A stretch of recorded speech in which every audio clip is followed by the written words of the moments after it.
Good morning, everyone from Thailand. Oh, this morning is the early morning. See, the sunshine. So, this morning my daddy just called me and he said like, "Wake up! So let's surprise your grandpa together." And I just wake up and all of my daddy, brother, sister, they just bought something for their dad. That's my grandpa. So this morning my dad says he's gonna going to surprise my grandpa to their house. So we're gonna go together and see together what they bought for grandpa or they give to grandpa. So let's see together. Go. การเซอร์ไพรส์เริ่มแล้วนะคะเริ่มด้วยใบตองเรามาดูกันนะคะไปแล้วค่ะโอเคค่ะเรามาเริ่มห่อกันแล้วนะคะอันนี้คืออะไรคะนี่โทรศัพท์ครับอ๋อโทรศัพท์นะคะโอเคเราจะมาห่อโทรศัพท์กันนะคะให้กับคุณปู่นะคะทำไมต้องซื้อโทรศัพท์ให้คุณปู่ด้วยคะเพราะว่าคุณปู่เนี่ยชอบดูมวยดูหนังชอบดูหนังของจระแอด้วยหนังของจระแอด้วยอันนี้คือชีวิตจิตใจนะคะ FC โอเคเดี๋ยวต้องซื้อก็เลยลูกๆทั้งหลายนะคะก็เลยรวมตัวกันซื้อโทรศัพท์ให้กับคุณปู่กันนะคะนี่เราต้องไปเซอร์ไพรส์นิดนึงนะคะเราจะไปดูกันว่ารีแอคชั่นของคุณปู่นะคะจะเป็นยังไงเมื่อได้โทรศัพท์ใหม่นะคะหนูเอลอยากเข้ากล้องเหรอเมื่อจะไปด้วยไหมเมื่อไปไหมเมื่อจะไปหรือไม่ไปครับนี่นะคะเราจะห่อเหมือนห่อข้าวนะคะข้าวแบบบนดอยนะคะห่อใบตองนี่สวัสดีค่ะสวัสดีเช้าวันใหม่เราจะไปไหนคะไปหาคุณปู่ค่ะเราจะไปเซอร์ไพรส์คุณปู่กันนะคะกับคุณพ่อค่ะกับแล้วก็หลานค่ะโอเคเราไปกันตื่นเต้นเซอร์ไพรส์เดี๋ยวเราขึ้นรถนะคะแล้วก็เราไปกันเถอะไปโอ้ยหนาวมากดูนะคะเขาตัดหญ้ากันอยู่นะคะก็จะเสียงดังนิดนึงนี่นะคะหมอกเต็มเลยค่ะนี่หยดน้ำเต็มเลยโอเคไปขึ้นไปโอเคเดี๋ยวเราเปลี่ยนเป็นรถมอเตอร์ไซค์ดีกว่ารถมอเตอร์ไซค์แล้วก็เราจะไปชมวิวข้างทางตอนเช้ากันด้วยนะคะบ้านทิมูเลนะคะว้าวโอเคไปไปฮัลโหลแค่หนาวมากเลยนะคะเพื่อนๆเดี๋ยวเราจะให้ดูบรรยากาศข้างทางก่อนนะคะบรรยากาศตอนเช้านะคะโอ้แดดออกแล้วนะคะนี่สามคนเต้ามองกล้องหน่อยพักไม่มีเสียงตอบรับนะคะรถใกล้ๆจะถึงแล้วนะคะตื่นเต้นไหมตื่นเต้นมากเลยตื่นเต้นมากเลยโอเคถึงแล้วนะคะเพื่อนลงไปกันถึงแล้วหนูลงโอเค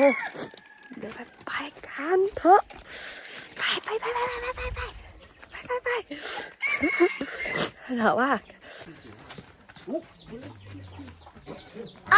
Good morning คุณแฟดGood morning ไปนี่ใครคะอันนี้หลานผือมุลูใช่ไหมชื่อเกสซี่ค่ะหนูชื่ออะไรคะชื่อเกสซี่ค่ะโอ้เร็วพี่ชูโมได้เลยจิพี่ตาเกลือจ้ะจิพี่ตาเกลือเลยคือเราโดดเลย งาชูคดี ก็คือเรามาหมูคลิปผ่านนะ ปิ้งหมูนะจ๊ะน่ากินมากแล้วก็ตับน้ำพริกอีกครบนึงนี่คุณย่านะคุณย่านะคะนี่มาถึงคุณปู่ยังไม่ตื่นนะคะ ก็จะกิน 이야 미라 이라 다 구독해 หมูปิ้งไปก่อนนะคะนี่สวัสดีค่ะเกสซี่สวัสดีค่ะใส่เสื้อกันเหลี่ยงเหรอฮะไม่สวยอ๋อสวยมากเลยพี่ซะตัวไม่สั้นแต่หรอ เจ๊แต่ว่าตัวมันจะถนนอื่นละ อ๋อไม่ทราบตอนอื่นเนี่ยอู้พิซซ่าสักเลิกดีเปียร์จะทอนเนี่ยหมอพี่ เดี๋ยวจะใครมา เชฟพัดโดไม่เป็นไงมาดากุยอ่ะ ให้สุดจะบะ พี่แกมาดากุยอ่ะ 오 맞네 สักกะเถอะ ก็ลากเอ ก็ใส่ที่กล่องแล้ว ก็ลากเอก็ย่อ อ่า ฟุกก็ลากเอ ก่อนแล้วเฮ้ รอแล้วเฮ้ย ก็ลากเอมีแกเทอร์ลินอ่ะมีแบล็คเมีย อ่า แบล็คเมีย แม่ ก็เนี่ยมีแบลเมีย ได้ไหม อ๋อแบล็คเมียเนาะ โทรให้โอน่าเล่นพลนี้สักครา สักครู่ละนะ ก็คือเรา พอเลี้ยงออกไปเลยไปสักครู่ละก็เลยเคยหรอ พอรีบกันท่า ขอลูกจีนเห็นหน่อยบอกทอดไส้กรอกหรือว่าไง จิตาน่าจะข่าว นั่นเองนี่เป็นนี่ดิหรอ นี่ก็คิดวี นี่ก็ชิลินนี่ดินโพไปกันหรอ จะพนน้อยละ นโพนุ้ยกันนโพมีก็แล้วแต่กันหรอสิยานโพมีเลือนุ้ยกันยันเนี่ย นั่นแหละช่วย กันหรอนุ้ยกันหมดเธอจะกันได้หรอ เจอเด็กกันเนี่ยก็แล้วเนี่ยชัวร์ ดูแฮคิดกัน ที่ร้านเด็กกันเนี่ยนะโมซี โมทีเสื้อกันกัน ที่ร้านเด็กกันเนี่ยนะสักซี นาซาชีลุยกันกัน ที่ร้านเด็กกันเนี่ยเจ้าคือ ก็คือเด็กกันกัน เด็กกันเด็กกันเนี่ยเจ้าน้ำบู เดือดเอาบูคือกันกัน คือกันเด็กกันเนี่ยเจ้ากุลูก เลิกคนสุดท้าย สุดท้ายเนี่ยจะลูกบัดนี้ก็จะวิ่งสู่บ้าน แต่ก็บวกแค่ร้อยจะพื้น ฮะน้องเราอะ แต่ก็บวกแค่แรก สิ่งเงี้ยบ่เนี่ยบ้านเราก็จะ แต่ได้ฉีกอ่ะ นี่กะ ของขวัญปีใหม่ของขวัญคริสต์มาสของขวัญวันพ่อ อาแกตาพริสเซอร์ แกซี่ขาแล้วที่ คริสต์มาสเจ๊เลิกเฮือปลามื่นดีเจ๊แกเราดีกว่าแกแต่กันแหละ ดูเพื่อดูเพื่อ พูดแกของขวัญนั่งดีๆลาว้าว เพื่อได้จีส้มว้าว เพื่อ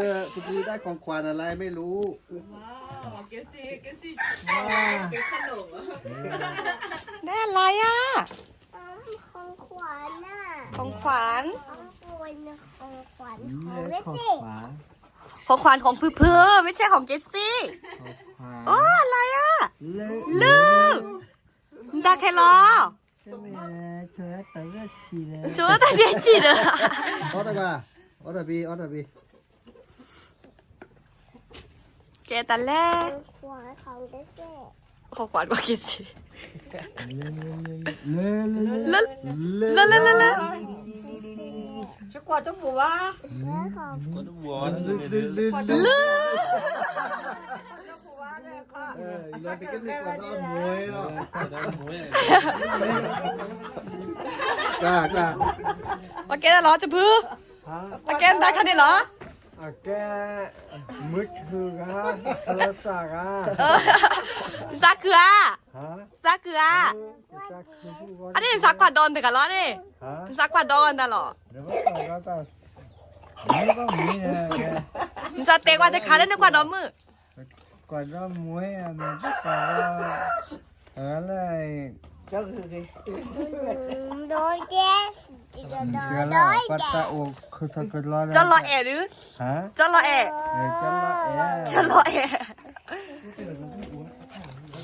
ลา เออ เปิดออกว่า พูดเตะแกซีเออ โดนได้แต่ เปิดแต่กระปาโลใคร อ๋อเลยนะ สู้ไปอย่าเปลี่ยน แกซีมเลยอาตาแต่ละคะแนนประมาณถูกข้าวกลัวไปเรียบร้อยเลยนึกว่าโดนตัดเส้นโดนตัดรอเส้นโดนจมูก เมื่อลีแลนรอแบบ โดน ว่า เรียกว่า โดนอะไรกันล่ะ โดนใคร ตัดสู้ๆกัน เอ เล อย สู้ๆกันเนี่ยเรียบร้อยเนี่ย เนี่ยกว่านั่นโดแกแล้วนั่นวันเนี่ย โดนดินึกว่าโดนแต่คน ก็ตันยา แกสโลนั้นเลยป่ะ เชฟอีกอันเนี่ย สโลนั้นแล้วก็นึกว่าโดนโทษนะครับก็แต่ละใคร อ๋อ ว่าแบบบีเกียแมกรี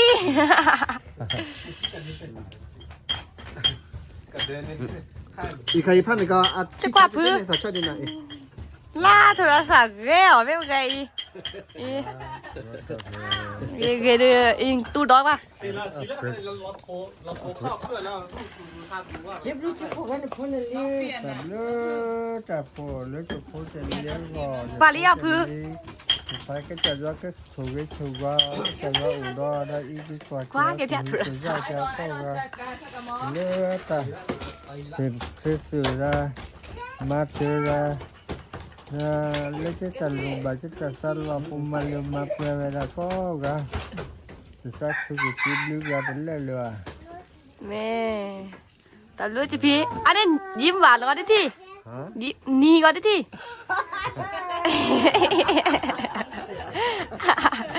พื้นแต่เนี่ยแต่บายบาย บาย ต้องโทรนะคะ ว่าเสีย นี่ก็อย่ากลัว แล้วก็อาไปเสีย เนี่ยจะแค่ทอดเล่ดอีสุดท้าย อ๋อ ดิเนี่ย ฮัลโหล เปิดละพบเลยท่า พูดได้ละพูดละ เปิดละพบปู่ได้รับผู้ใหญ่มาตั้งนานเออ อ๋อ นักว่า นะฮู นึกว่ามาเสะมาเสะ นะฮูละ อนุมาบาทด้วยเสียงกัน นาแต่นาหุ่นอาจจะพื้น นะฮูนะฮูมอง เปิดเรื่องเสียงก่อน สุดแล้ว ชื่อแล้วกัน มันยุคได้มันเป็นนี่อ่ะ ผมมือนี้มา ขัดดอตาลี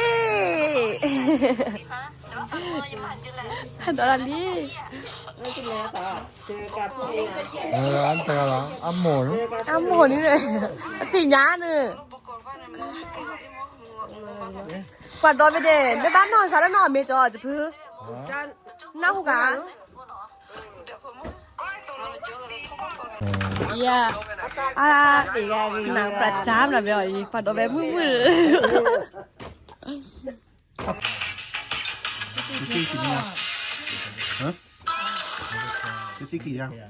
เก้าเรือไม่เกินหรอคุณดูอ่ะ แล้วก็แม่อีอะไรเมดิเซ นู้เรื่องมากเลยไปปะทุกวันเลย อ๋อเจ๊กว่าจะบอกพื้นวิสิแก เอ้ยเขาจะขึ้นเขา แม่